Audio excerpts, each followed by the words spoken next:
Bismillahirrohmanirrohim. Xo'p, nahvu fani 7-dars. Ismning nasb o'rinlari, shuni davomini o'tamiz. Men atayin tamyizni alohida qoldirdim, bitta o'zini alohida dars qilish uchun. Chunki tamyizni biroz tafsilotlari ko'proq, biroz murakkabroq. Shuning uchun bu darsda faqat tamyizni o'tamiz. Shu 11 tadan faqat tamyizni o'tamiz xolos. Shuni oxiriga qoldirdim. Tamyiz nima? Miqdordagi yoki boshqa narsadagi noaniqlikka aniqlik kiritib keladi tamyiz. Tamyiz shu ekan. Demak, noaniqlikka aniqlik kiritib kelgan so'z tamyiz bo'lar ekan.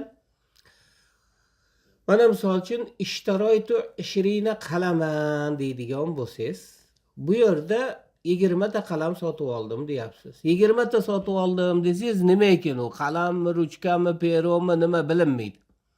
Shuning uchun o'shani qalamligini bildirib, aniqlik kiritib kelganligi uchun shu tamyiz bo'ladi. Yoki masalan toba Zaydun aban. Zayd ota sifatida xursand bo'ldi. Ota xursand bo'ldi desa, Zayd xursand bo'ldi desa, nimaga xursand bo'ldi ekan deysiz-da endi. Lotariyasiga yutuq chiqdimikin, nimaga xursand bo'ldi ekan? Ota sifatida desa, ha, bir farzand yaxshi ish qilib shekilli, yo bir farzand ko'rib shekilli deb ish qilib ota sifatida xursand bo'lganligini bildiryapti. Ya'ni noaniqlikka aniqlik kiritib kelyapti. Xo'p, sonlar tamyizi bir-biridan farq qiladi. 1 bilan 2 ni hech qanaqa tamyizi bo'lmaydi. Lekin 3 dan 10 gacha bo'lgan sonlar tamyizi sal boshqacharoq bo'ladi. 11 dan 99 gacha bo'lgan sonlarning tamyizi yana boshqacha bo'ladi. 100, 1000 sonlarining tamyizi yana boshqacha bo'ladi. Xo'p, 3 bilan 10 gacha bo'lgan sonlarda tamyizi jam majrur bo'ladi. Ya'ni jam siyg'asida keladi, ko'plik siyg'asida keladi va jar bo'ladi, majrur bo'ladi.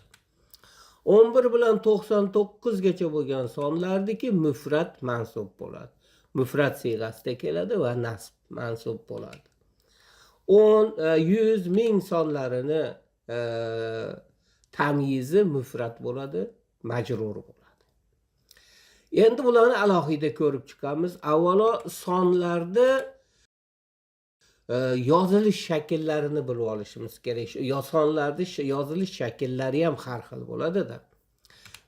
Mana bu yerda arabchada berib qo'yibdi. Mufrat, murakkab, ma'tuf, alfozul uqud deb berib qo'yibdi. Bu mufratni ma'nosi tasniya, jammas, mufrat degan ma'nosi ham bor, lekin bitta so'zdan tashkil topsa ham mufrat deyiladi. Shuning uchun biz buni yolg'iz sonlar deb tarjima qildik. Yolg'iz sonlar deb tarjima qildim-da endi meni. Murakkab degani bu endi bir nechta so'zdan tashkil topgan. Shuning uchun men buni qo'shma sonlar dedim.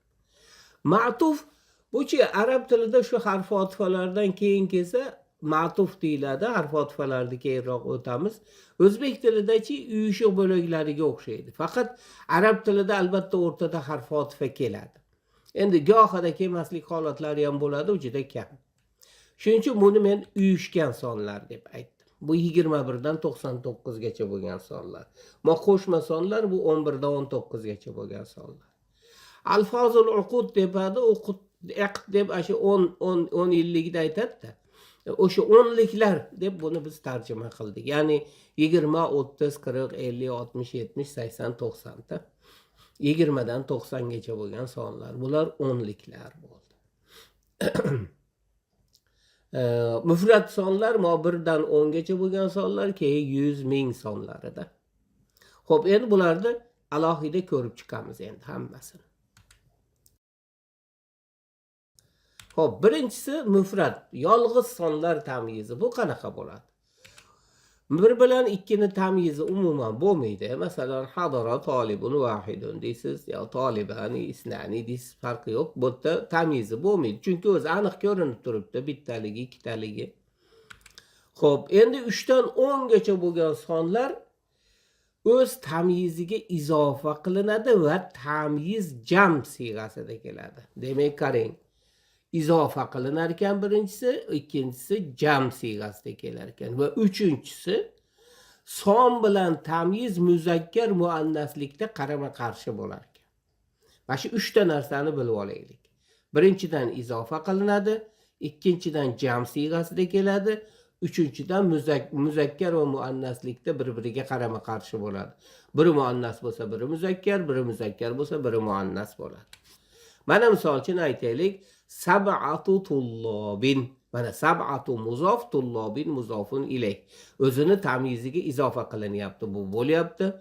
Tullobin jam siyg'asida kelyapti, bu ham bo'lyapti. Va bu yerda son muannas keluvdi, tamyizchi muzakkar kelyapti. Ya'ni biri muzakkar muannaslikda bir-biriga qarama qarshi bo'lyapti. Yoki sab'u tolibatin bu yerda ham shu. O'zini tamyiziga izofa qilinyapti. Tamyiz haqiqatda jam siyg'asida kelyapti va muzakkar muannaslikda bir-biriga qarama qarshi bo'lyapti. Son bu yerda muzakkar bo'lsa, tamyiz muannas bo'lyapti. 100 bilan minglar tamyizi mufrat majrur bo'ladi. Bular ham izofa qilinadi. Mana misol uchun mi'atu tolibin deysiz. Buni tolibatin desangiz ham bo'ladi, mi'atu tolibatin desangiz ham bo'ladi. Mana ada minal hujjaji alfu hajjin deysiz. Hojilardan 1000 ta hoji qaytdi deysiz. Yoki alfu hajjatin desangiz ham bo'laveradi. 1000 ta hoji qaytdi desangiz ham o'sha gap bo'laveradi. Ya'ni muzakkar muannas nimasini ahamiyati yo'q bularda. Xo'p, birinchisi mufrat sonlar, yolg'iz sonlar ketdi, ikkinchisi qo'shma sonlar edi, to'g'rimi? Murakkab qo'shma sonlar tamyizi. Bular 11 dan 99 gacha bo'lgan, kechirasizlar, 11 dan 19 gacha bo'lgan sonlar. Endi 11 dan 99 gachasi hammasi mufrat mansub bo'lganligi uchun, bu endi bu ham mashina ichida bo'lganligi uchun bu ham mufrat mansub bo'ladi bularni tamyizi. 11 bilan 12 ni tamyizi xuddi 1 bilan 2 ga o'xshab muzakkar muannaslikda bir-biriga to'g'ri kelaveradi. Mana safara 12 rojulan. Isna muzakkar edi, rojulan ham muzakkar bo'lib kelaverdi. Safara 12 sayyidatan. Mana isnata muannas bo'ldi, sayyidatan ham muannas bo'lib kelaverdi. 11 bilan 12 da shunaqa.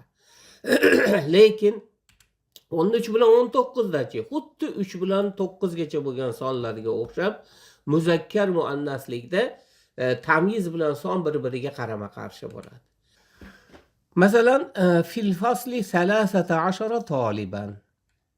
Sinfda 13 ta tolib bor degan. Bu yerda salasata muannas bo'ldi, toliban muzakkar bo'ldi. Yoki fil fasli 13 tolibatan. Bu yerda salasa muzakkar bo'ldi, tolibatan muannas bo'ldi. Endi 10lik sonlar bu 20 dan 90 gacha deydik. 20, 30, 40, 50, 60, 70, 80, 90 ta. Bulardiki ham mufrat mansub bo'ladi. Shu 11 dan 99 gachani ichida bor. Bular ham mana rokibal qitora 20 musafiran deysiz. Yoki bo'lmasa 20 musafiratan deysiz. Muzakkar muannasmi ketaveradi. Yoki qara'tu 20 qissatan deysiz. Yoki 20 kitaban deysiz. Farqi yo'q. Muzakkar muannas bo'lib ketaveradi. Yo bu mansub holatda yo marfu holatda bo'lishligi mumkin. 20 marfu raf holatda, 20 nasb holatda. 20 bu yerda foil bo'layotgan bo'lsa, 20 maf'ulun bihi bo'lyapti. Keyingisi ma'tuf, bu uyushgan sonlar tamyizi. Bular 21 dan 99 gacha. Bu 21 dan 29 gacha, 31 dan 39 gacha, 41 dan 49 gacha deganida. Endi 21-22lar boyagidek muzakkar muannaslikda bir-biriga to'g'ri kelaveradi. Mana hafiztu vahidan va 20 baytan min ash-sha'ri. She'rdan 21 baytini yod oldim. Mana bu she'rda vahidan muzakkar bo'ldi, baytan ham muzakkar bo'lib kelaveryapti. Endi 23 bilan 29 da xuddi o'sha 3 bilan 9 gacha bo'lganda muzakkar muannaslikda bir-biriga qarama-qarshi bo'ladi. 33 dan 39 gacha, 43 dan 49 gacha, 53 dan 59 gacha hammasi shu xuddi shunga o'xshash bo'ladi.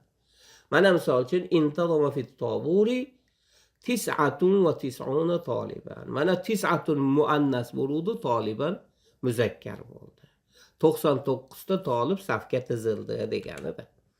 Endi bu yerdachi tis'un va tis'una tolibatan bo'lyapti. Mana tis'un muzakkar bo'ludi, tolibatan muannas bo'ldi. Tushunarli bo'ldi.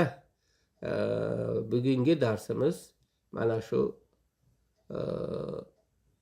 tamyiz bo'ldi. Asosan sonlar tamyiziga alohida to'xtaldik. Salomat bo'linglar.